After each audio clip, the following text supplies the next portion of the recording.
Ukulele Saz, welcome back to another video. This is Dancing in the Moonlight by Toploader, originally by King Harvest, but we're sticking with the Toploader version because it's the one I grew up with and it's the one most of us are familiar with today. So let's dive in and get started. If you like this video, don't forget to like it, subscribe to my YouTube channel so that you'll get updated every week whenever I release a video. And if you really like my stuff, check out my Buy Me a Coffee page at Ukulele Saz. You'll get access to all of the lesson materials for this lesson, plus all of my previous lesson materials. You'll get weekly challenges, detailed descriptions of each lesson, and you can also join another membership tier, which is the Jam Hut, where you can also join me once a month for a live lesson, digging into all sorts of practice techniques and methods and helping you take the reins of your own ukulele learning journey. So don't forget to check out Buy Me a Coffee too. My teenage class helped me come up with the arrangement of this song. I like to keep them challenged. It helps me out when it comes to making videos. And if you're on my Buy Me a Coffee, you'll hear their arrangement of the song that they've been working on over the last few weeks as well. So it gives you an idea of what to expect if you play this in a ukulele group. So super exciting. There's three things that we're going to go over in this song. We're going to go over the rhythm and the chords. It's a very specific rhythm pattern we're going to use for this song. We're going to look at the riff, and we're going to talk about a couple of options to arrange this as a group as well. So lots to dive into. Okay, so the chords that we're going to need for this song are D minor.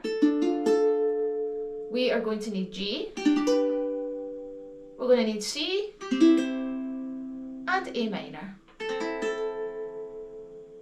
And that is the only chords that we need for this whole song.